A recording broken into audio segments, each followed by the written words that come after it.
Hi, today on Local Issues, I have the privilege of interviewing Daryl Justin Finizio. Now, Daryl is the candidate for state senator for the 30th district. And 20th district. Oh, thank you, Daryl. See, he's already being honest and giving me corrective feedback, so that's good.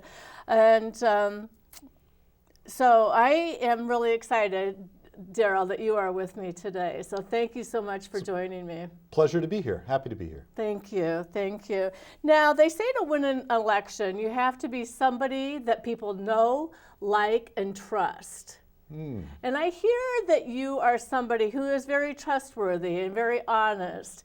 And that is something that I think people look for in a politician, because sometimes politicians get a bad rap for not being honest and trustworthy. Do you want to talk about your honesty and trustworthiness? Sure, I'd be happy to. I think that I've been active now in this area for over a decade, from the time when I ran for mayor of New London to when I managed Bernie Sanders' two local presidential campaigns in 2016 and 2020, and also just as an active citizen commentator, coming on shows like this and radio shows and other venues for many years, that even the people who disagree with me very strongly will say that I'm a person who will go anywhere, talk to anyone in any forum, and tell people legitimately what I believe and what I will do. And when I've been elected, I did what I said I was going to do, whether it was always popular or not.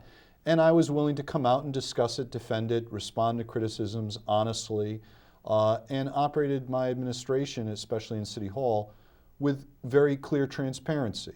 We were the only administration, I think, in the state of Connecticut that never contested an FOI request, returned every reporter's phone call, never blacklisted any particular show because of their ideology or anything like that. So I think that people who've come to see me and listen to me and observe me and how I've operated over the last 10 years here in our region know that what you see is what you get. You may not always agree, but you know that I'm not here just saying something because it's calculated in some way to be popular. It's what I legitimately believe is in the best interests of everyone in our region. Nice, very nice. So tell me a little bit about the 20th district, Daryl. I know that it's kind of a stretch. It goes down to Old Lyme, right? And then Saybrook. Old Saybrook, even further. And then all the way up to Bozrah, part of Bozrah, is Bozrah, that right? all of Bozrah, half of Montville, all of Salem, all of Old Lyme, about a third of Old Saybrook, all of East Lyme, all of Waterford, and all of New London. And I actually think this is a wonderful district because not only is it a great place to live, I live here and I chose to live here and going to live here the rest of my life, but it's also kind of like a microcosm of America. Because when you really look at this district, you have a very strong, urban, diverse city in the middle of the district, but you have a suburban town, you have a semi-suburban town, you have rural towns, you have all sorts of people, all different ideologies. The political divides are fairly even. There's about 25,000 registered Democrats, about 15,000 registered Republicans, and 32,000 unaffiliated voters.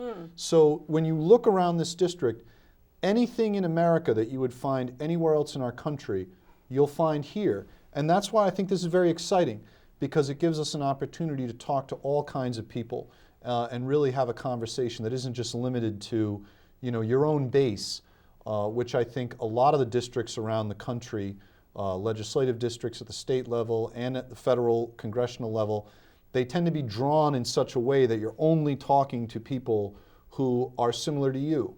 And I don't think that's very healthy for a democracy. I think it's good to have this diversity and to have a district that's going to have a close election. It has had close elections in the past. So that'll afford much more of a dialogue to take place that brings people in who might not otherwise talk to each other. And I think that's a very good thing.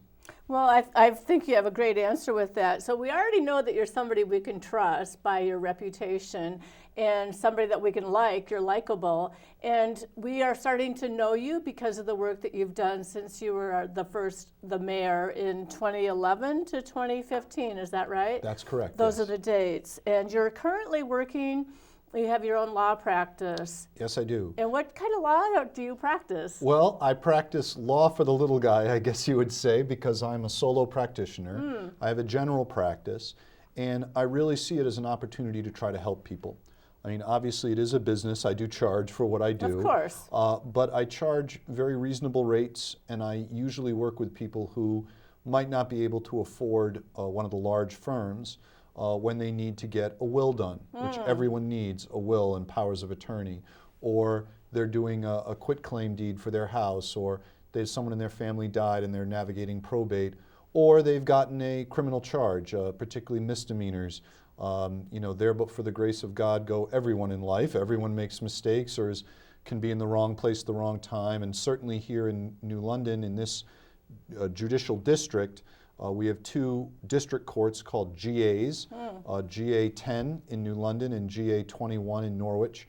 And many of the people who maybe if they've only ever gotten in trouble once in their life, they would find themselves at GA 10. And if you're up there without a lawyer trying to navigate the system, it can be very, very, very, very difficult. And when you have an attorney, things can go a lot smoother for you. And the outcomes that people get in these relatively small cases can still have lasting impact on people's lives and on their families' lives. So the ability to help people in those situations means a lot to me, and I feel that I've been able to do a lot of good work in the last 6 years for a lot of people in our community, and it's a joy to do it. Oh, well, good. Well, thank you for doing that. I didn't know it's early to talk about your platform and specifics that you might want to accomplish, but do you have something on the general level that you would like to say is going to be like the #1 top issue or concern that you'd be addressing? Sure. What I would say first, though, is that I do have a campaign website, finizioforsenate.com, and that on that website I do have my announcement speech, which is a little bit longer, I'll admit, than the 30-second bit I'll give you right now. Okay. But there is about 16-minute video there where I go through my platform in a little bit of depth and also my approach to the campaign. So anybody who's got 16 minutes, wants to get the bigger answer, can go there and watch that. But what I would say now is I focused the campaign on 3 main areas. Okay. Healthcare, jobs, and taxes. Healthcare being the primary focus of my campaign. I think that it is absurd, and I've said this for at least 10 years for anyone who's been watching these shows, that we're the only modern country in the world, the only democracy on earth that does not have universal health care coverage for all of our citizens. So when you look at health care in this country, we have the most unequal system, we have the most expensive system, and that system is a primary cause of bankruptcies and foreclosures across our country. So expanding affordable health care coverage to all, be it through a universal health care payer system, single payer system, or through a public option, or through anything else we can do up to that point to lessen the costs that are being placed upon middle class families and working class families, would be the focus of my advocacy in Hartford. But I also look at jobs and how we're working to diversify our job market here. We thrive primarily on defense industry jobs and traditional energy economy jobs. But we know that those jobs may not be around forever. Once the Columbia-class submarine construction is completed, once we eventually convert our energy economy, as we must in the next few decades, we have to be thinking about what are the jobs of the future, and how do we also diversify our job market to support small businesses in our region. Because some of the large employers like EB, there are many people who live in our region who can't get past the initial applications to jobs like that, but can get jobs in our small businesses. So how are we putting more of a focus on growing our small business-based economy, and how are we handling this transformation from our traditional energy economy to the energy economy of the future? That will be a key focus as well. And then lastly, taxes. And everyone always talks about taxes in every election. My concern is that the taxes that are placed on people like us, you know, any of the people out there that are living in a middle-class home, living pretty much in any of the towns in this district, working any job out there in our job market, we're paying a very high tax burden Right. in this state. Right. But the people at the very top, some of the largest corporations, are often paying nothing, zero. And I think that's wrong. I agree. I also think we rely far too heavily on regressive taxation, like property taxation, the sales tax, and the car tax to fund essential services when the state has a progressive-based income tax that could more accurately assess the costs of our government on those at the very top, in the top 1% of income earners, as opposed to constant increases in property taxes that affect people with the least ability to pay, especially seniors and young people with children. So I would like to see more of our services funded through state funds that are gathered through progressive-based taxation as opposed to constant reliance on regressive tax. And one of those taxes, the car tax, I think we should abolish. We're one of the last states to have that kind of a property-based tax on just automobiles. And it's a grossly unequal tax because it's based on your local mill rate. So if you have a Ford Taurus, let's say, in New London or in Bridgeport versus in Fairfield, you're paying twice as much in taxes on that same car if you live in one of the cities as opposed to if you live in one of our wealthiest towns in the state. So why are we doing that? Why are we hitting our lowest income workers with this unequal flat tax that comes out once a year in July and cripples families? So I think that that tax needs to be abolished and replaced with better pilot funding from the state, and I think that can be accomplished. It's something that's been talked about through the years, and I'd like to see it get over the line. So healthcare, jobs, and taxes are the three main areas that I'll be focusing my advocacy on. But obviously there are a lot of issues in the race, and I'm sure we'll be talking about all of them in the next year. Oh, absolutely. Well, it sounds like you're off to a good start. And healthcare, jobs, and taxes are also important, and we know that. But what about voter turnout? How are we going to get our citizens engaged and understanding that their voice must be heard, that you are the man that they should be out there campaigning for, helping to get elected? How are you going to do that? Well, I think that that is the real center of this, not only this campaign, but of the state of our democracy right now in the country, is people are voting less and less and less. There's apathy.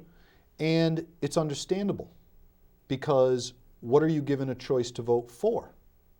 You know, if all I'm given the option to vote for is one of two people who are in an ego contest for who's going to get what title or sit in what chair or what party is going to get the upper hand over some other party, that doesn't change my life. It doesn't affect me. Well, you know? it does, actually. Well, in a convoluted sense, but to the great majority of the American people, their lives have gotten steadily economically worse in the last 40 years, no matter who won the election.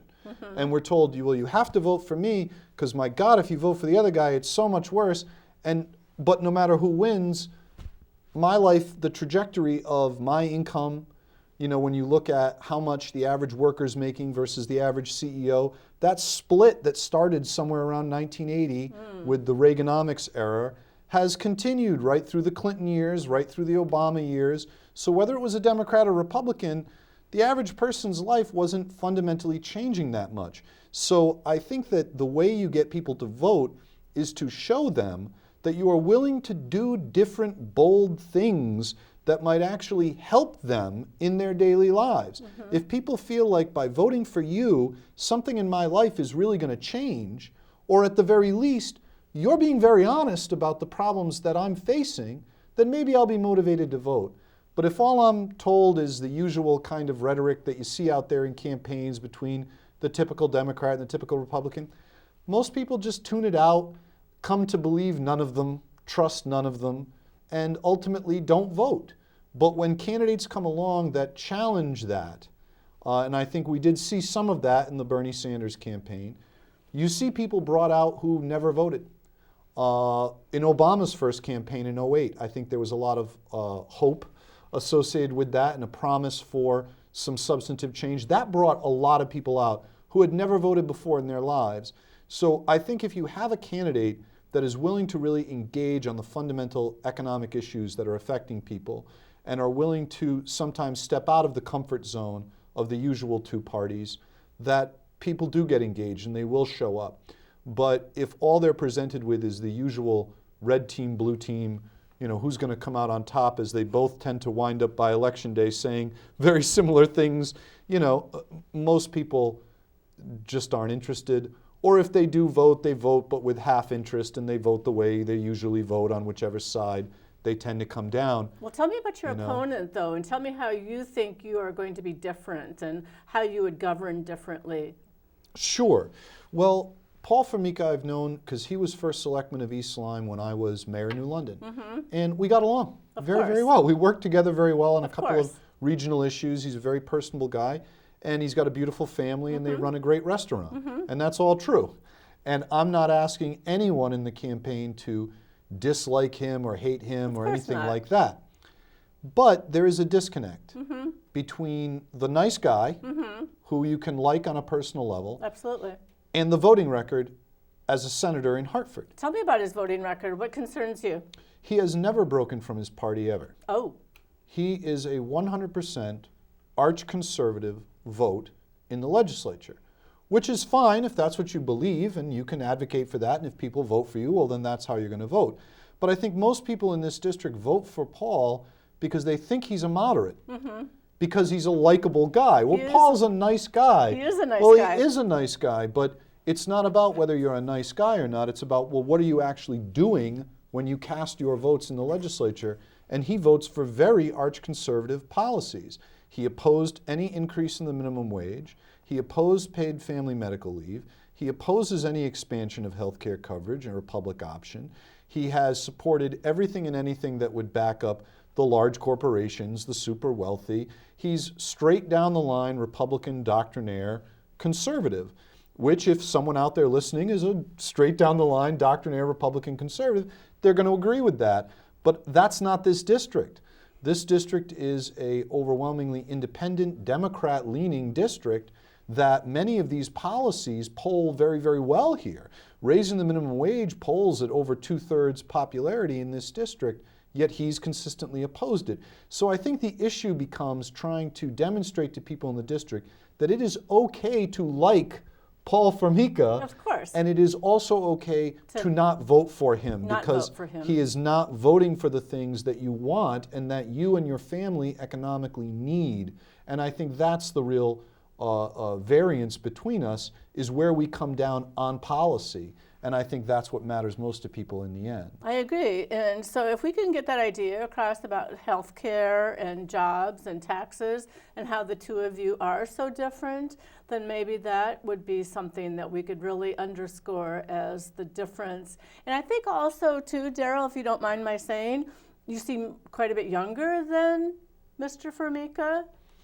A little bit. I don't know how old he is, actually. Maybe a decade or two. I'm 44. I don't know how old Paul is, but I don't think that matters. No, it doesn't. It doesn't. But I'm just saying, I'm just pointing out some of the differences. He's maybe 10, 15 years younger than you. You appear to have more energy, and you have a law degree, and you're an alum of URI. Is that correct? That is.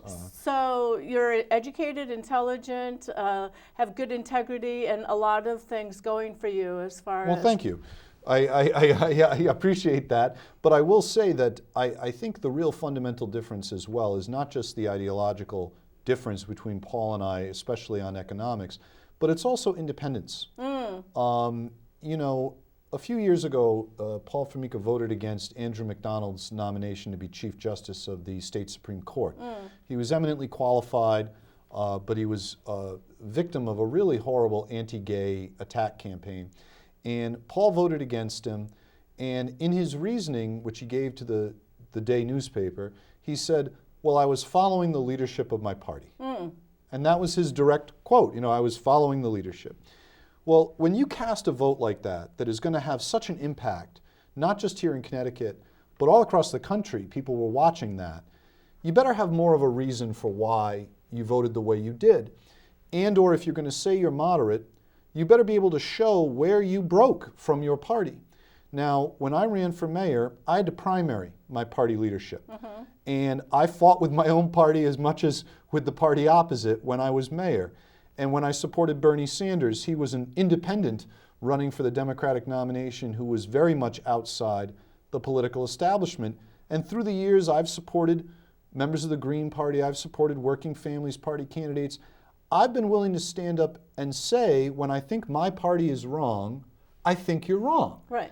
And when you say, well, you have a reputation for trustworthiness, I think if I have that reputation, it's because I'm willing to say what my opinion is, whether my opinion is always in line with my party or not. I can demonstrate that I've done that. If I get elected, I may or may not always agree with my party leadership. You'll hear about it. I may or may not always agree with the governor who's in my party or not. And we'll have some tough debates and tough discussions about that. I don't think Paul Formica can show any examples of where he's demonstrated any real independence of political thought, which if you're a diehard partisan Republican, perhaps you like that. But I don't think that's what the majority, the vast majority of the people in this district are looking for. You know, whether you're a Democrat or Republican or any other party, I think people want to see that you've thought about the opinions that you're bringing forward and the policies that you're advocating for, and that if you have strong disagreements with the leadership of your party, that you'll be willing to say so.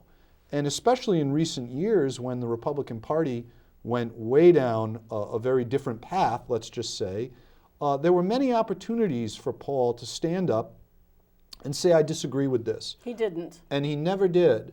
And, you know, privately, I know he's told people, he's told me, well, I don't agree with that, or I don't like this person or that, but, you know, hey, you know, whatever. But that doesn't matter. You know, when you're in politics, what you say privately to me about how you feel about the direction of your party is one thing. But whether you're willing to go out in public and say you disagree with the direction of your party is what really matters. And he had some real key opportunities to do that, and he didn't.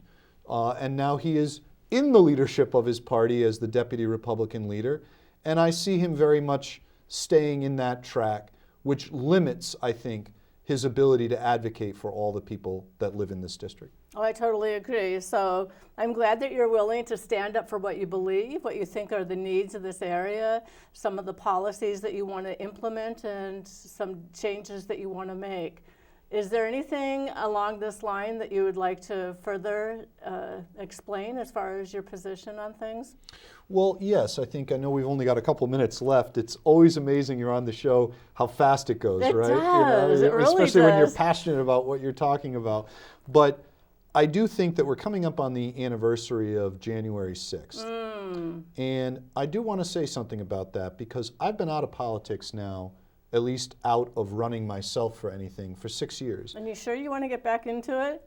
Yes, and I think that tell me why. The real thought started a year ago on January 6th because I really saw that things in this country have gone to such an extreme that people have so lost faith in the government that we are more politically divided than we have ever been, that our democracy itself has been seriously threatened, and I think that ignoring that threat, we ignore at our peril. And I think that, no, it's time for people who are honest, who are willing to challenge the establishment, who are willing to speak truth to people, even when it's uncomfortable, get involved and run. And especially if our senator is someone who has not always been willing to stand up and challenge some of this stuff, then it's time that he be challenged by someone who, if elected, would be willing to do that, because I think we're headed in a dangerous direction. And if we don't re-engage people and get more people out to vote by convincing them that there are candidates out there who really will try to advocate for them, even if the powers that be, you know, maybe wouldn't want some of those reforms, I think we're going to be in a really, really, really bad place in this country in the years ahead. And that just convinced me that it was time to get back involved and give it a shot. Well, I'm glad that you are. I still don't think I've personally recovered from the insurrection in January 6th. And just was so disheartened that that happened and that we're still talking about it today.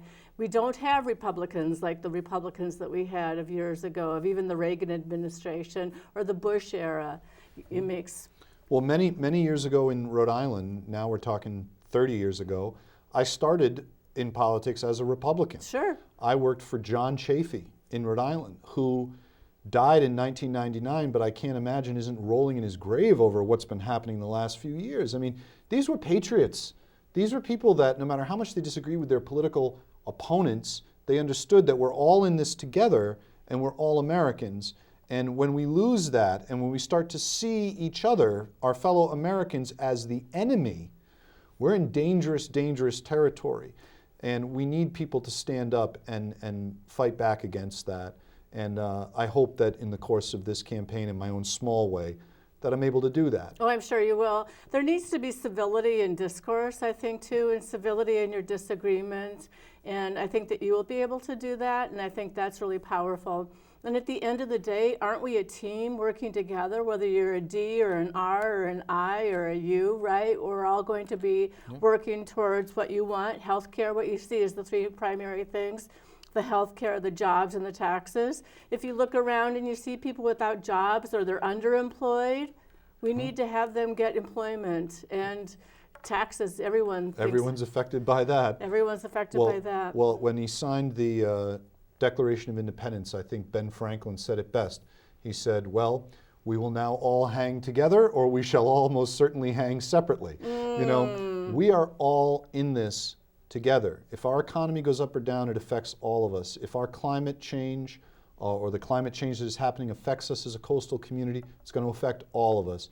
It doesn't come in and ask, you know, who's a Democrat and who's a Republican. Not at all. We're all Americans. We're all in this together. And if we can't find a way to work together to address these problems, they're going to get much worse. Well, and we're leaving a world for our children and grandchildren that isn't as good or as bright as what we inherited, I don't think. So we have to take care of that and do better. Well, thank you so much, Daryl. Is there anything that you would like to say? What is the name of the website, Daryl Finizio? It is www.finizioforsenate.com, and that's FINIZIOFORSENATE. That's not bad for spelling without writing it down. Oh, wow. But I thought you were going to do four like the number I might have four. to start working it in the air. Yeah, no. But it's finizioforsenate.com, and that is where people can go. Right now, it just has the announcement video, but more content will be added as the campaign goes on. Absolutely, and I bet people could get involved, do phone banking, do letter dropping, and all the work that needs to go into a campaign. Yep. There is nothing more important than people talking to their neighbors and their family. That's where this is going to be decided. Absolutely. Well, good luck to you, and I hope that you have a good, 10 months ahead of you. Yes, something like that. it'll be over before we know it, though. Oh, gosh, it'll go by fast. Well, thank you so much, Daryl. So nice to meet you. Thank you. You as well.